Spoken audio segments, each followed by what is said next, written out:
See you in slow motion. Come stay the night, we can stay up till it's bright. In the morning, got the top open. Come take a ride, we can go where you like. I wanna see you in slow motion. Unplugged episode 2.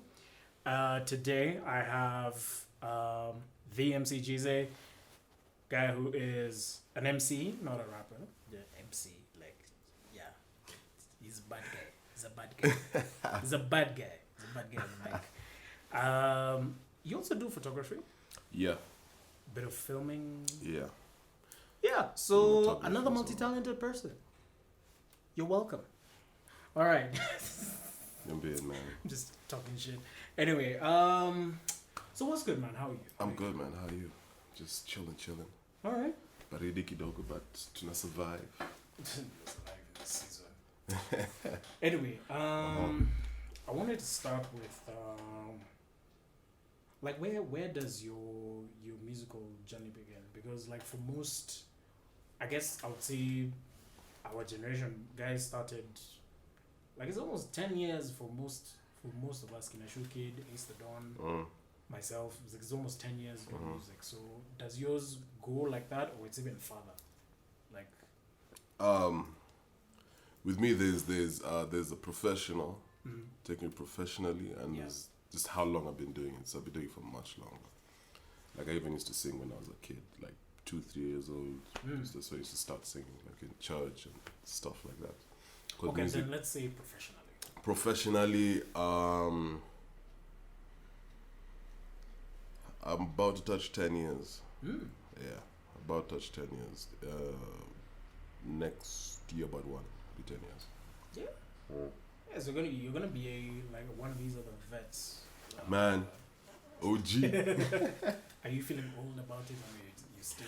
Nah, but okay, yeah, there's that element of I feel old about it, but music really doesn't know age.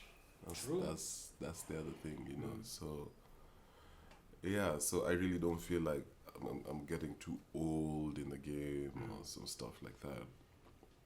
Then there's also other reasons, man. Like primarily, Yeah. music is not what I do. Like essentially, like guys know me. Yeah, I'm a rapper, etc. I put songs out there, etc. Yeah. etc. But that's not where the strength of my passion lies. It lies more in creating, in sound engineering, in the producing, in the Oh yeah, I forgot about producing. filmography. Forgot about producing. Yeah. So yeah, I keep telling guys, man, the day the Kenyan film industry takes film scoring seriously, man, I'm gonna be like Dr. Dre at an album 16 years, bro. We're hoping that day will come soon. I love it's something that I do. For me making music is therapy. Yeah. Like it's personal therapy, you know. A lot of the songs that 90% of the songs here of mine have related to me directly. So Yeah. it's a way of getting things off my chest. I just happen to put it out there because who knows, man, you can help someone out there. Never know. Okay, so is let's talk a bit about writer's block, because that's where I live. So Back that in the it goes way back. day. It's back in the day. That's now around now. It's 2011 up with Yeah. Yeah. Yes, yeah, because Been a long time. as soon as I got into Daystar, Uh-huh. like one of the things I had was there's this group called Writers Block. It was you, Flav, and Atwal, and Faze Yeah, and Faze. and Faze. Yeah. And Joki, the singer. Yeah. And Joki was a singer. So like, how did that? Did it come about because you guys were in the same campus? I just started outside, and then Yeah, it started because we're in the same campus. yeah. How it started was, so Flav and Joki and Sammy Faze joined a semester before me, right? So I joined orientation week, out there rapping and stuff. Don't even know why, but anyway. So basically, how it actually happened. What happened was one day, you know what the PAC is, right? Yeah. So one day, Favor and Sammy are walking, and they find me sitting at the PAC because that's where the internet was, the closest place the internet was. So I was chilling there, downloading beats from hipstrumentals.com. Anyway, The dates. so he came to me and he asked me if I had some beats or some stuff like that, or I just can't remember. Then a few days later, then we now started talking about like unifying, forming like a group. So it initially started the four of us. That's me, Favor, Flav, Jockey, and FaZe, right? And there was a couple of other guys who were just part of the group. Then Atwal joined almost a few semesters later. So he was in the Brook house with Flav, right? So Flav knew him from there, Yeah. right? So when he joined, Flav comes tells us, yo, there's this guy I know from back in Brook house, it's called Atwal. He's a good producer, etc. I want you guys to audition him and see if he's good enough to be in the group. And he was good enough, etc. So he became the main producer, engineer, and manager of the group at that point in time. Yeah. So that's pretty much how it started, man. Okay.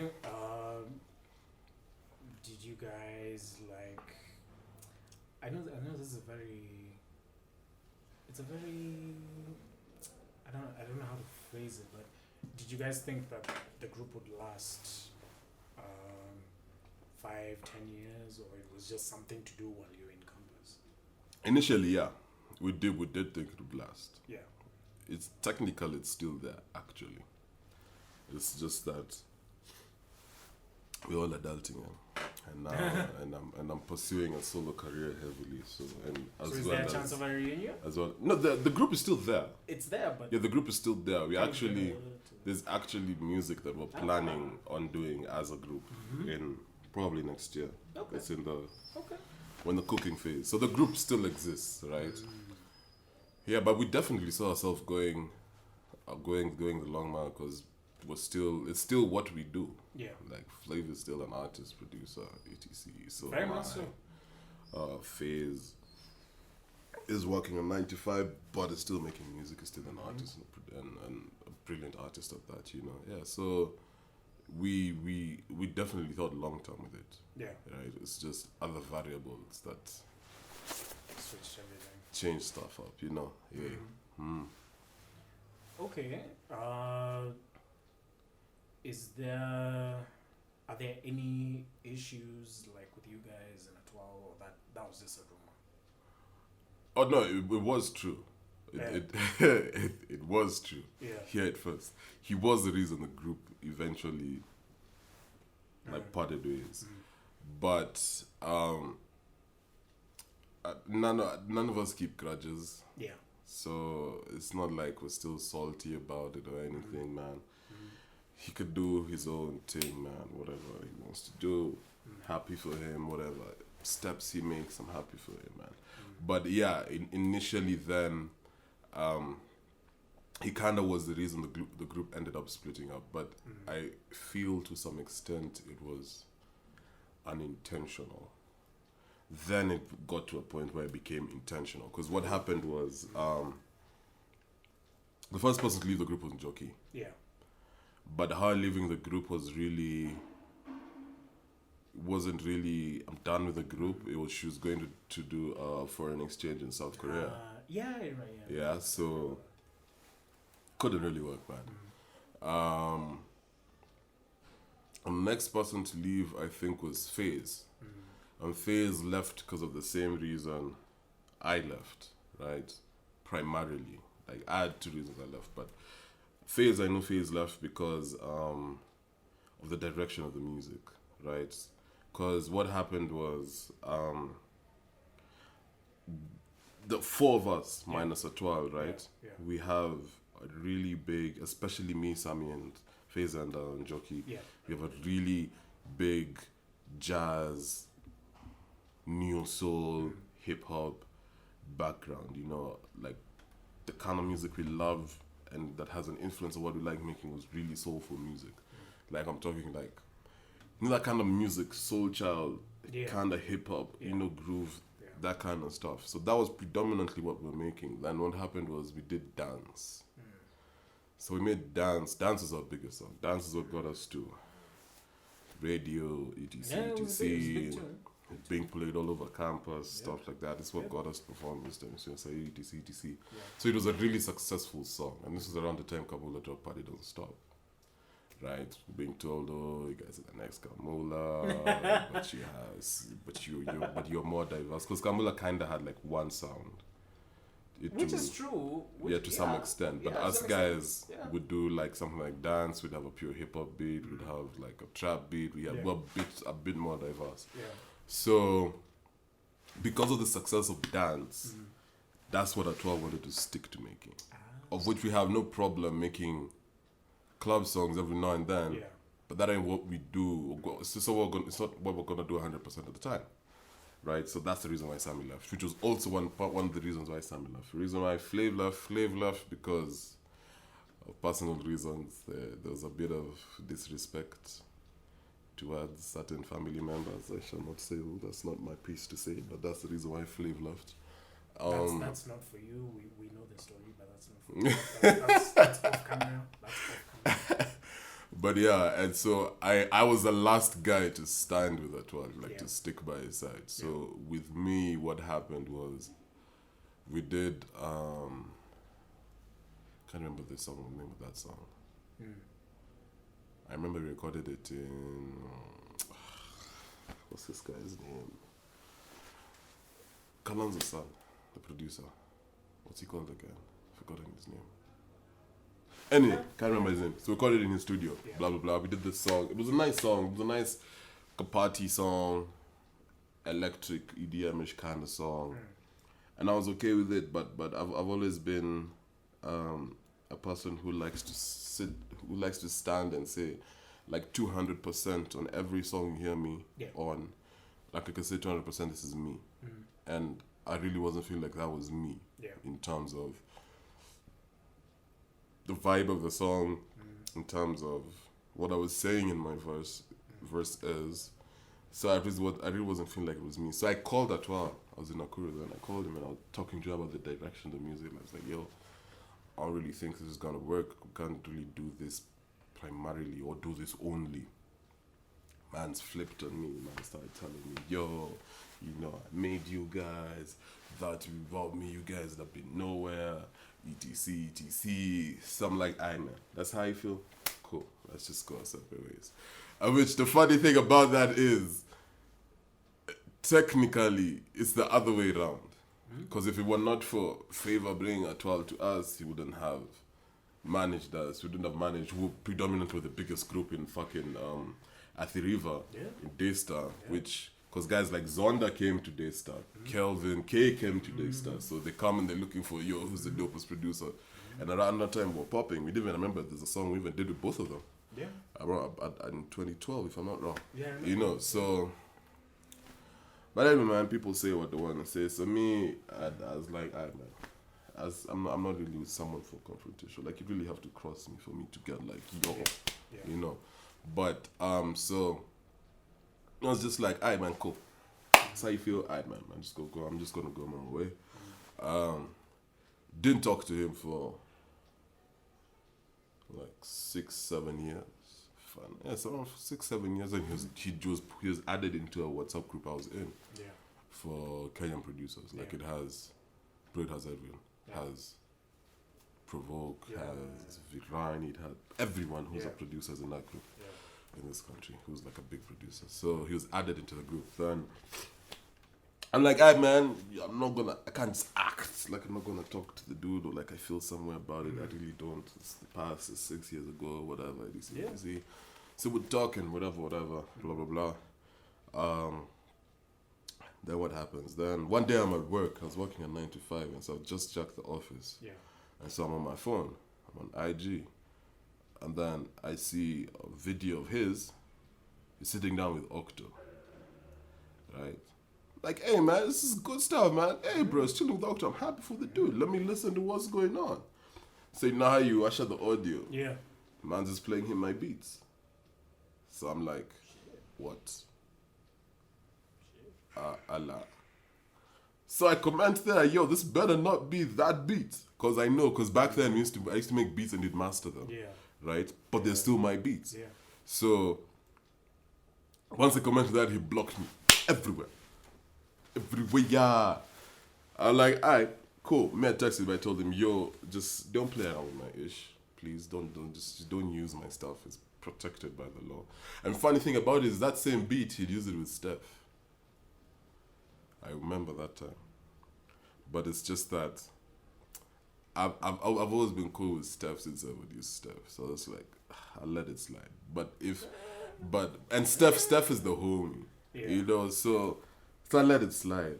But yo, bro, you can't be out here trying to push octopies on my beats and make money off them. That's big money, bro. Steph is the homie, man. Steph, I'll let that slide, but that's big money. So I told him, yo, you can't just mess with my stuff like that, man. Yeah. My stuff is protected by law. It's copyright protected. Yeah.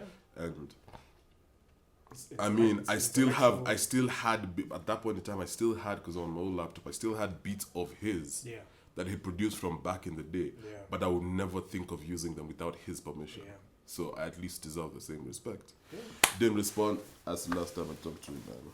And that was that. It is what it is. It happens. move. Things We happen, move man. regardless. Things happen, man. But we move on, man. We move. You So, know. like, talking about your projects, like, Passion, Pain, and Pleasure was number what? Or was it your first one? That was my first solo project. But had you done, like, previous Yeah, I done like 2 projects as a group. mixtapes? There was an album that we were doing with Writer's Block that didn't end up happening because of all that stuff that happened. There was, So consider that lost tapes. yeah, there was like a group that I was in before Writer's Block that I did my first ever mixtape, right? That was trash. That's the stuff that no one's ever gonna hear. That stuff is on a Reverb Nation page, man, on my old Reverb Nation page, and I'm trying to get that shit down, but yo, it's not working. I can't remember my bloody email or password from back in the day, man. But everyone has a Reverb Nation. Everyone had a Reverb Nation, by the way, back in the day. I think everyone just had one. Yeah. And then it's lying to you saying, you're number one. You're number one in the country. Man, but that music was trash, man. There's only like That was a lie. There's only like 1 or 2 songs Such that a were lie. good, but that music was trash. No, but I when can't listen to everyone it. but when everyone starts, it's a lot Essentially, of yeah. It's a learning process. The biggest thing it shows me is growth. Yeah.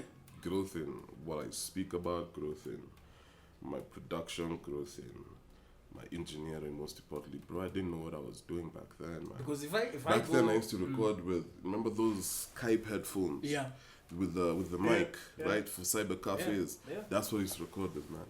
Because if I go to my SoundCloud right now, 2012 was just A mess. it's bad. But I like keeping that stuff. I keep it even. I also have all my old rhyme books from high school. I've also kept rhyme books. I think I keep them, man. is it something you've observed with other rappers? Some of them they're just on their phones. Yeah. It's I don't know. It's being digital. With me, Or is it because of that old school element of pen pad? with me, I'm about the pen and the pad. Yeah. I'd write on pen pad 9 times out of 10. But there's moments I use my phone. Mostly if I'm not in a situation I can comfortably sit down and write with a pen and pad, or if I'm in a studio and everyone's making noise, etc., then I'll just plug in my earphones and just type it out. Also, if I'm going around, just most of the times on my notepad on my phone is where I put down ideas. I could be sitting in a Javanini, I thought of this dope bar, I could go with this other scheme, so I put it down. So for me, it's just like voice notes. Like, you know, you have those voice notes when you want to sing, you don't want to forget the key. Yeah. So that's what I do with mine. But when it comes to writing the final song, pen and paper, man. But now, All have day. you seen that with other Yeah, I see it a rappers lot. you've interacted with? I see it a lot. I see it a lot. Don still, I work with Don so much. Yeah. Don, pen and paper. Yeah. We pretty much cut from the same cloth. All the artists I work with really are pen and paper guys, really. The only artist that I've worked with that really hasn't done something on pen and paper is probably Dez. But then again, Dez was on the way. It's probably moving around. You know, it depends on your mobility. If you're not moving around, if you're moving around so much, then yeah. So I'm out here telling these guys, man, like, yo, you're not the only one, right? And if I can find a way how to, like, if I can see a way how to pull through, if I can pull through, if I can start to pull through, so can you. Yeah. That's the whole point with. That's. I was having this conversation like, when was this? A few days ago, right? And we're talking about like legacies. No, people don't care about legacies, bro. True. Whether it's media guys, it's a whole other discussion. But anyway, so how I see things, right? There's like a huge canvas, Yeah. right? Yeah. And every artist leaves their stroke, what they're known for, right? Dre is known for his shit, Biggie known for his shit, Pac known for whatever he's known for. But I want to go, by the time I'm done, when I leave this planet, or when I'm done with putting songs out there, I want to be known as a guy who, which is technically what I'm known for, the guy who, like, I take my personal shit and I put it out there and it helps someone.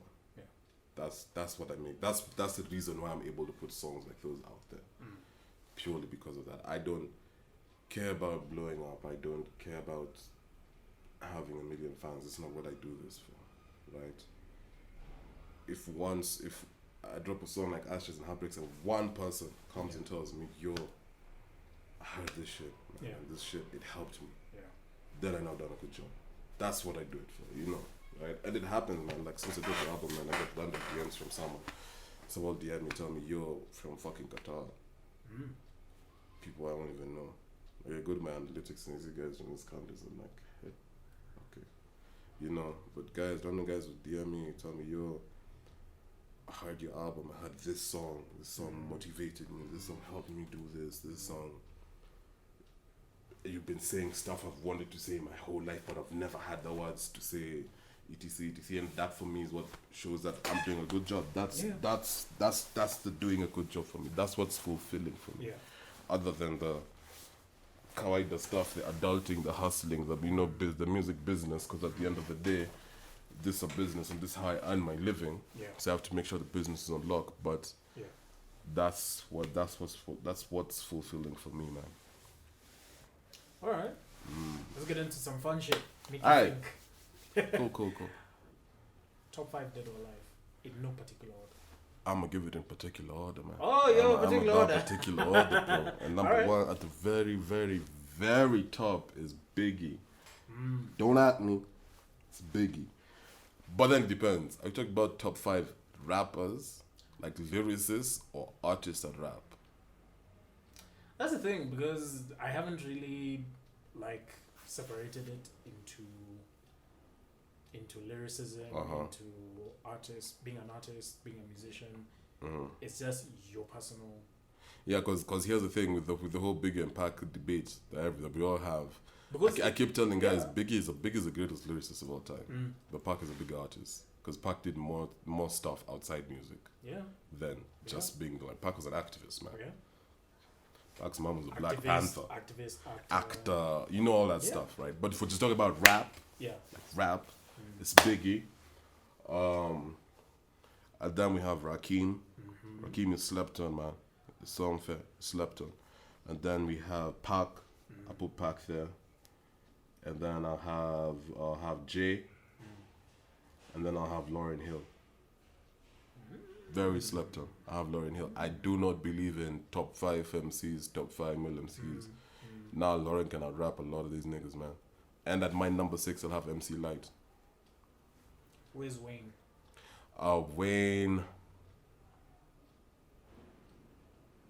Wayne is my top 10. I'll probably put him 7th or 8th. Wayne's in my top 10 now. Alright. So what did you think, even though this has passed, what did you think about these 2 lists that came out, you know, trying to... Girl, they were trash, man. And I had a conversation with Jinx about it, man. I talked to Jinx and Jinx told me. Jinx told me the reason why they made those lists, so I kept quiet about it, right? I let it slide. Like, it's banter. Those lists are just banter. It's banter to get guys talking about it more. It made me so mad. Right, but as far as those lists are concerned, like, bro, the only list I didn't have that big of a problem with was the producer list. I didn't have that big of a problem with Yeah, it. to But be fair, But the rap up, bro. But and see, cause here's the thing, man. I don't consider Kina. Okay, Jokali is a rap. I don't consider Kina Major, Kina Kapuka Genge. I really don't consider it rap. Yeah. You know, as much as yes they're rapping, but I don't. But that's pop.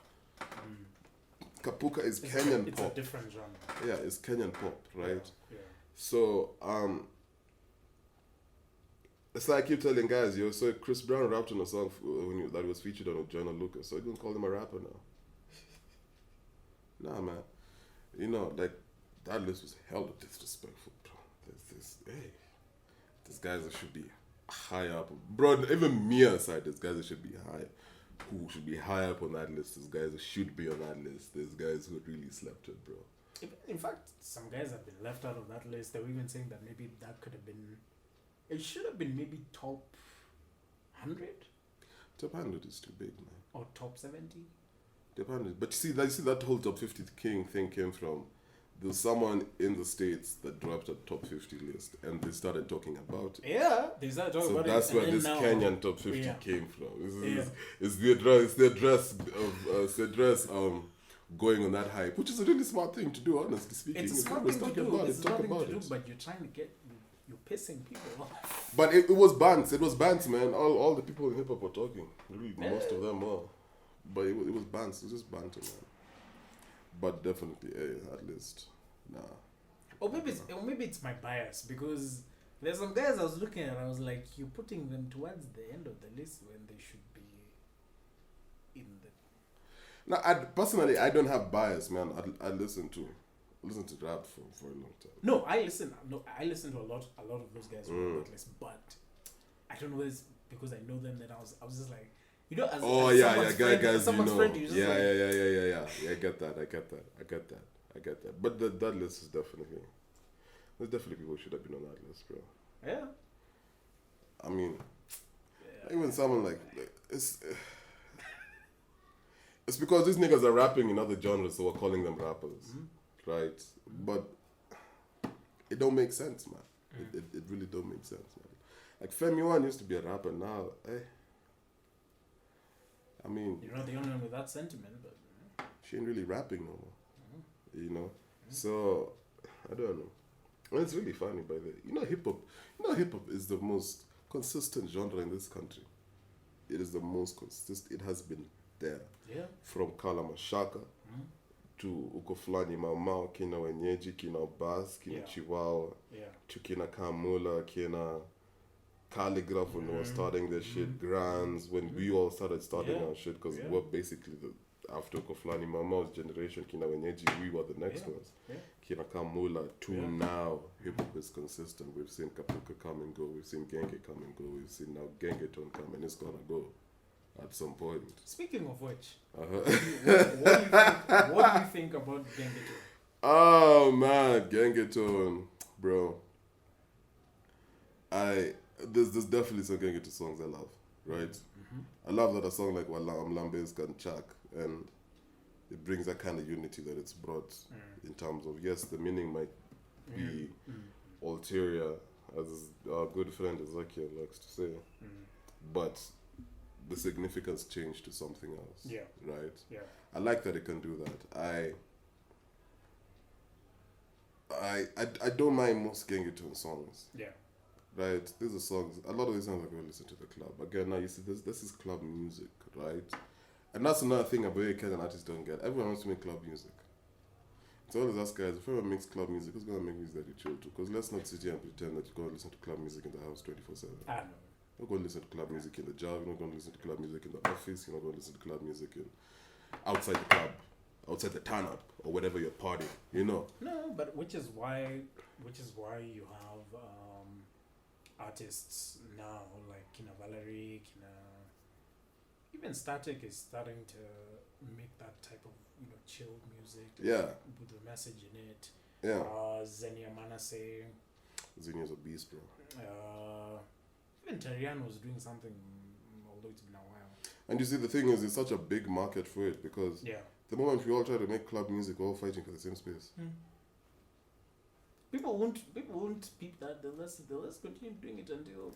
You know, but anyway, to talk about Gengetone, I have no problem with Gengetone music per se. This is where age now comes in. Like, it's music for the club. There's 2 Chainz songs that I will only listen to in the club. Yeah. I only listen to Young Thug in the club or when he drops a new song. Otherwise, I won't. So there's club music. So I'd listen to the shit in the club. But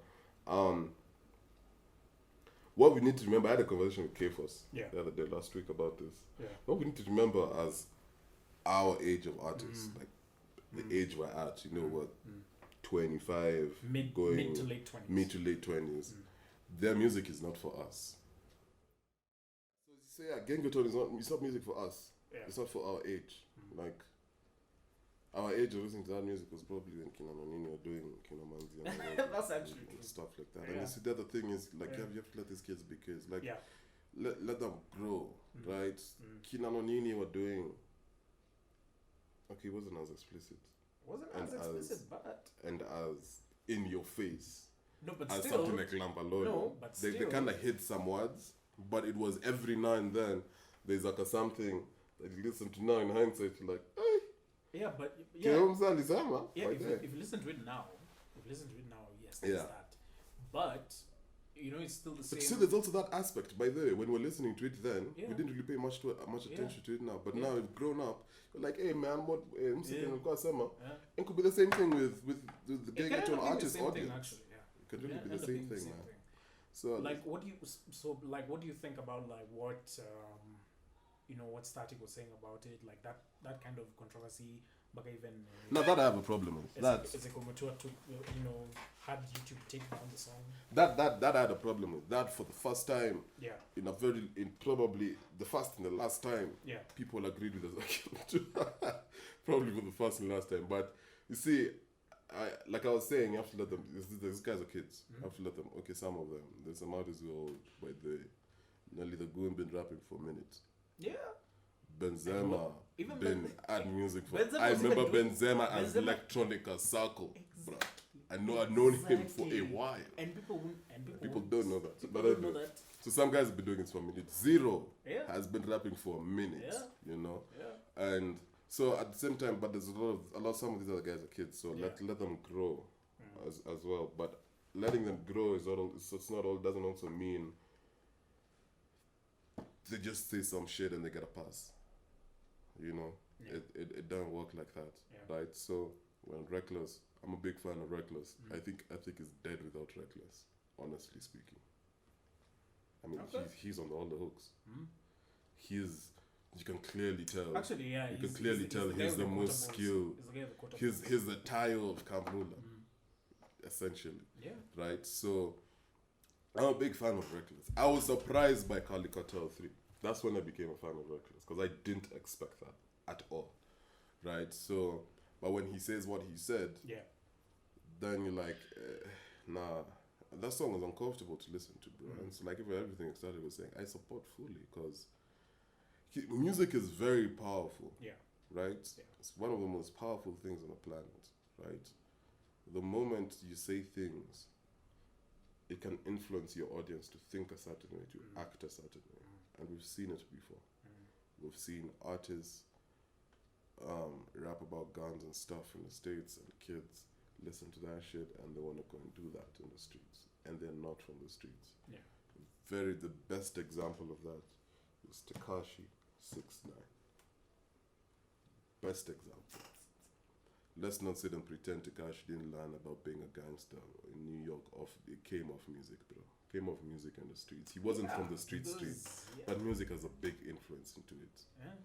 Especially because he's an artist, right? So we glorify a lot of things. And there's an interview that Trevor Noah had, by then he spoke about it. There's an interview Trevor Noah had. Is it the recent one? Yeah, on the Breakfast Club. And he talked about the power of music and how we need to, some shit we need to change. And honestly, if you look at it, in hindsight, there's some shit we need to change. Like, there's a lot of things we give a pass to. Like, and especially when it comes to like women and sexual harassment and sexual assault, right? There's so much stuff that gets a pass, right? And it's been happening for a minute. It's probably been happening since Video Vixens became a thing. And that was 90 something when Jay-Z did Big Pimpin'. Yeah. Right? So, but you see also things, I think it was 98 to 99, but you see also things are different, right? Things have changed. Even Video Vixens have changed. Yeah. Right?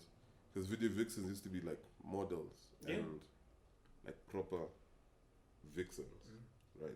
And these niggas would be trying to try shit, and sure they'd be like, yo, I'm here to work, and I go leave. And then it changed from hiring professional actors to getting strippers.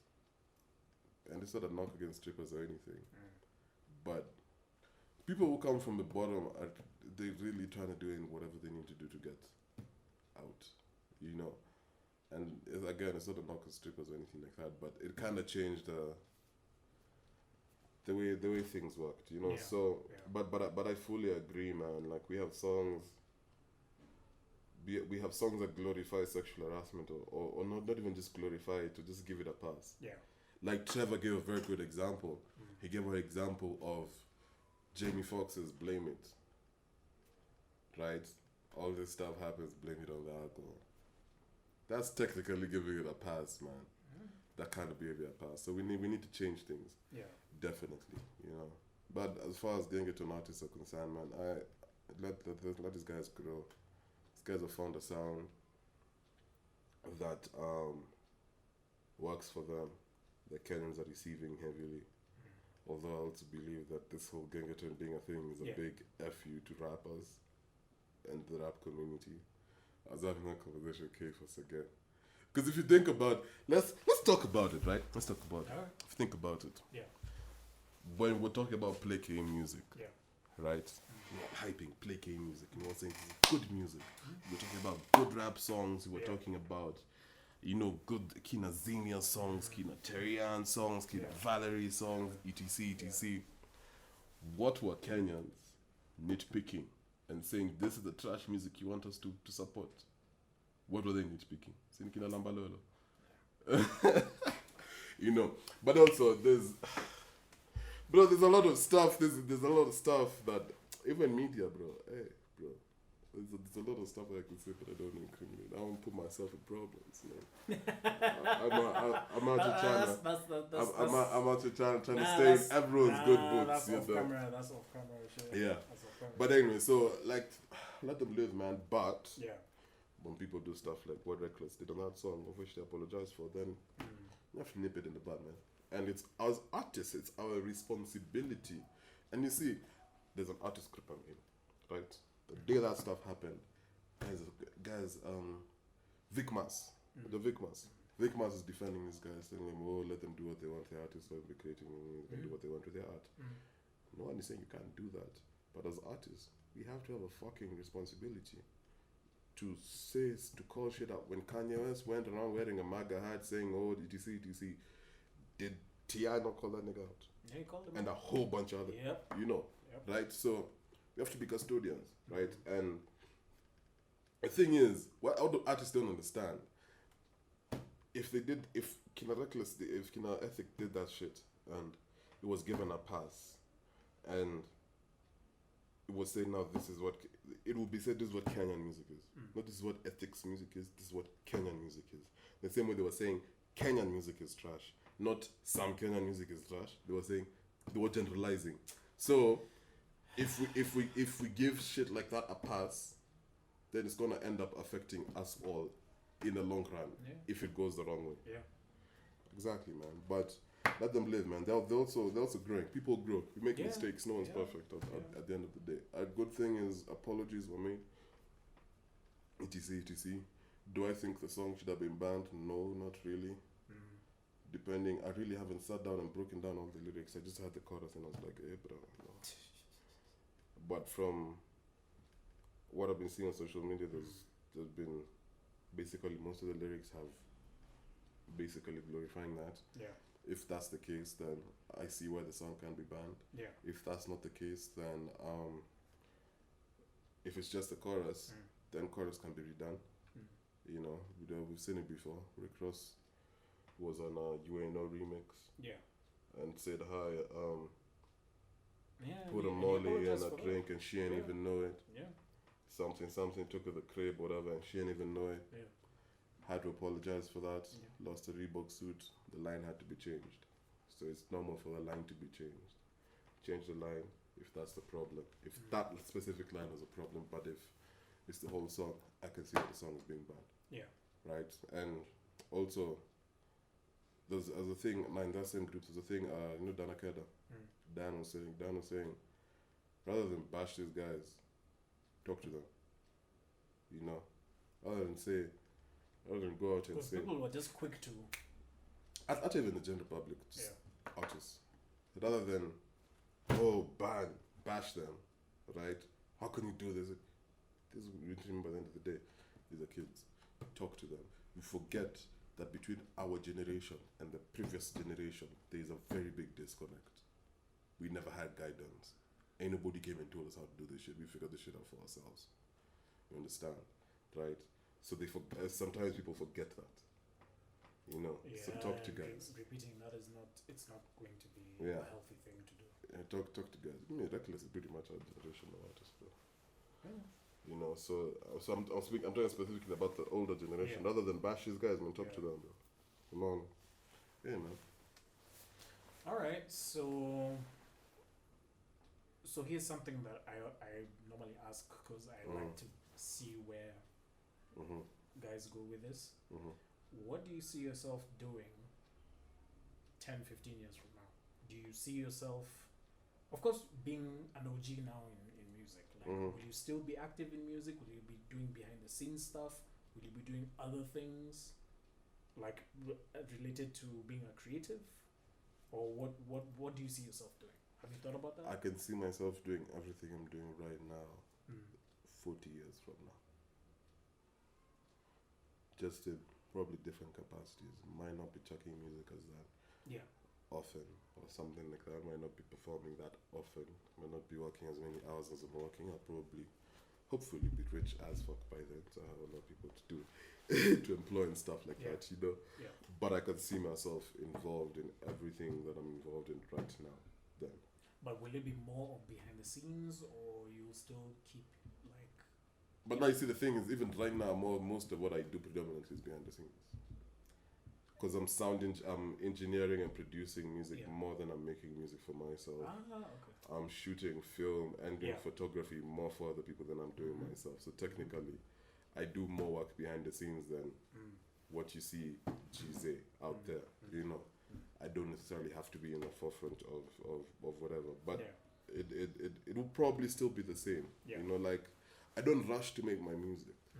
Like right now, I'm working to drop an album next year, so I'm cooking, man. I'm about to go up to Nakuru and be on my Kanye West Wyoming thing and just go sit and chill kwa shamba maze and see what I vibe to, you know. So I don't rush with my music. I make my music when it comes, when the feeling comes. That's what's most genuine. A quick example: I wrote Ashtrays and Heartbreaks. The album dropped 2018. Yeah. I wrote Ashtrays and Heartbreaks in 2016 rather, actually. Right after my grandfather passed. Yeah. I wrote Not the One, the song after that. I wrote Not the One and recorded it the day before the album dropped. Like I woke up, had this beat, I called Don, this the beat, I'm sorry I'm changing this beat, but this the beat. Right? The day before I dropped the album, I recorded 7 songs for the album. I don't know, there's a thing with me and last minute pressure things, I like it. I don't know. Make a way. People thrive with Yeah. that. So. Make a Way. I recorded Make a Way the day after. I wrote Make a Way the day after my dad died, and then I recorded it. It was the first song I recorded here when I moved here. I moved here 2017, around 2017 August was the first song I recorded when I moved here. So I make music based on what feeling comes. 10,000 hours, I did 10,000 hours. I was sitting right here where I'm sitting right now at Baker. And Baker was someone on that side, and we had the beat. And it's like, yo, it's a dope beat. And Baker was always on my case telling me, let's do a song pamoja. So I had this beat, and I was like, yo, let's do this song. So he started writing his verse or something like that. 5 minutes, came up with a chorus, which is completely rare because I completely suck at coming up with choruses. I think I'm such a technical rapper. Like I construct. Like if there's an artist that I pick a lot from it's Rakim. Yeah. In the sense of how Rakim constructed his 16s. Like I construct my 16s. So I'm so technical and choruses are so simple. But do you But do you use that method for like Rakim actually basically Yeah, you'd have broke like down 16 and said- dots. Yeah, that Yeah. So okay, what I do when I write, you see a song is a story, right? And for a song to flow yeah. and not break the attention of the listener, other than the song being good in the quality, it needs to flow. It needs to have fluidity. Like I keep telling guys, the song is like it's basically like this, right? With the peaks being the chorus. The chorus is always the climax of the song, so it needs to flow. So when I get down to writing a song, the first thing, like let's take Ashes and Heartbreaks for example, because that's a very good song that I told a story on. Yeah. There's a topic, Ashes and Heartbreaks, right? First thing I usually come up with is the name of the song. That guides me to write the song. So I have an overall topic of what the song is going to be. Then I have an overall topic of what each verse is going to be. Like I had 2 verses, 7. Yeah. What am I talking about on verse 1? What am I talking about in verse 2? And then now each of those are broken into 8s and each of those are broken into 4s. Right. So as I'm writing down and telling my story, whatever I'm talking about, I know the first 4 bars I'm going to the first verse, I know the song is about this. In the first verse I'm talking about this. In the first 16, this is the general topic. In the first 8, I need to have get done saying what I need to say. So in the first 4, I need to have said apa hivi nimalize hapa. So the next 4 it carries on to like that. It is. Okay. Yeah, so I'm super technical with it. So you can see how it's hard for me to write a chorus. Yeah. Cause, bro, I'm thinking about working some metaphors in there. I'm like, this is so complex, man. Guys, not gonna get it. So I'm really not a. Actually, Don no. is a big chorus person. Don comes up with choruses like this. But in that sense, Crazy. you also like Ace because Ace. Yeah. Because Ace is also a very technical rapper. He's very technical, man. He is. That's true. So like with 10,000 Hours, sat down. There's those rare occurrences where I come up with choruses quick. So I came up with a chorus for that. He heard the chorus. Chorus is dope. Recorded the song in the next 1.5 hours. Okay. It was done. Okay. So there's some songs. I remember Summer Holiday I did with Papa Don. He was supposed to come to my house when I was still living in Karen. He came to my house. He was coming to chill. Yeah. Right. So he's chilling. We're just chilling. I start playing instrumentals. We hear the instrumental for Summer Holiday. We're like, yo, this stuff is dope. In like 2 minutes, I kid you not, Don is singing a chorus. Like a skeleton of the chorus of Summer Holiday. I'm like, yo, hey, that's dope, man. That's dope. 5 minutes later, we just come up with the chorus. An hour later, the song's done. So there's songs like that. There's songs that, for those kind of songs, it's easy. Especially working with Don, because Don is easy. It's easy to feed off Don. Yeah. Right? Because like I said, Don comes up with choruses like this. Me, I can't. It's so funny because Don is also a technical rapper, but he comes up with choruses so easy. For me, I can't. So once he comes up with that chorus that guides me, then this is boom, we go. So there's songs that come off fast like that. There's songs that I sit on. There's songs like for example, the entire section of the Pain section, I had to be in a certain mood, experiencing whatever I was experiencing on each of those songs to be able to write about those songs and deliver about those songs in that way. Otherwise, it wouldn't sound genuine. Because you'd have thought that it was like 3 EPs in one because you had sections. Yeah. Like you had to go through, and it was good because you start off with the passion and then now the happy shit is at the end, which is good. Which is basically and it's basically how that period of my life went. Yeah. Right? Because nilikuwa hustle, man. Kwa chapa kazi and then Shisa and hitting me left right center. Now my grandfather passes away. I remember I got that news literally. A chuck job No, actually, guys were checking the office at 5. I was the senior sound engineer then. I was asked to do something, a big client project. So I was like, alright, focus. I don't want any distractions. Put my phone in airplane mode. Let's get this shit done. I want to go home. Go home. Going home, I remember, oh, now this is like literally at the gate of where I was staying. I was like, my phone is in airplane mode. Lisa Kutoa. Check it, 4 minutes calls. Blah, blah, blah, blah. Pick the phone. Goes passed away. Alright. The 2 types of music that will forever stay in Kenya. Maybe 3. Reggae, because you can't stop reggae. 1. Hip hop. And 2. And then 3. Vernacular music. The rest will always come and go. It will always be phases because it's club music. Club music is phase music. Like, I don't listen to the same club songs I listened to 5 years ago. True. Maybe hear them once in a while and I'm like, hey, Yeah. that jam. Yeah. I don't go out of my way to listen to that song, you know. So those are the 3 genres that will stay consistent. What about sampling? Do you think sampling will end up being a big deal like the way it is in the States, or because of the issues of clearing the sample and now looking for whoever did that? I feel like it's gonna take a lot of time before we get there, because our industry is mad young. 1, 2, our industry don't have money. That's another thing. We ain't making money like that, like we should be. Yeah, we should be. Like, bro, there's artists in TZ, rappers in TZ. Seme, I'm a rapper in Ngong. You see that nigga's house, and that nigga is known in Ngong. But you see that nigga's house, and this guy has made money off music. Mad. Right? We don't really have that. So, as long as we're not really making money like that, ain't nobody gonna clear samples. Samples are expensive to clear. Very expensive to clear. That's why labels clear samples, not artists. You know? Yeah. So, maybe... Well, again, also depends on how the industry goes, man. If the industry goes and guys start making money, because we can't live off you see, in Kenya, I have to do, like, for example, take myself.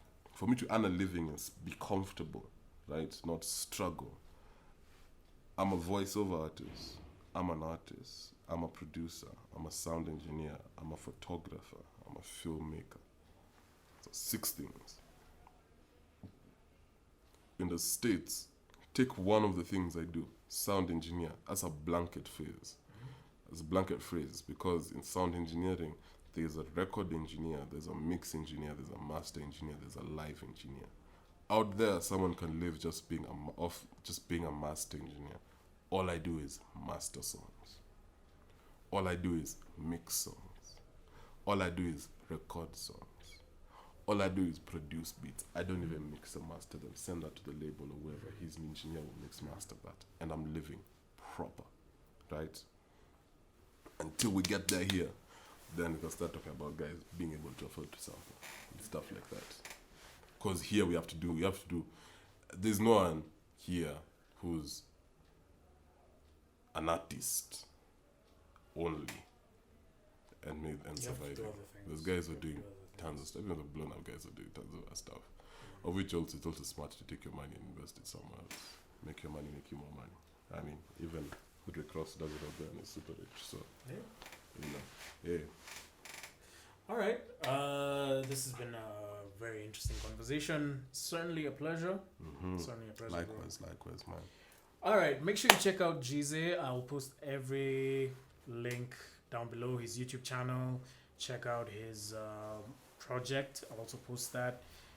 Like he does a lot. So just follow his IG, his Facebook. I'm barely on Facebook. Barely on Twitter, but I'm trying to get back into using Twitter. But IG is where you can find a summary of everything I do. Like, you'll find stuff from everything I do. So if you're coming to IG, look for Jesus Filmwork, you'll find some stuff there. For music, you'll find some stuff there. For sound engineering, you'll find all of the stuff I do there. Yeah, pretty much everything. Just go watch everything. 60 seconds especially. It's really dope. It's a pleasure, bro. Likewise, my G. All right. Thank you for watching, and we'll see you next time. And I don't even need the digits. She got me on IG. She know I wanna see you in slow motion. Come Come stay the night, we can stay up till it's bright. In the morning, got the top open. Come take a ride, we can go where you like. I wanna see you in slow.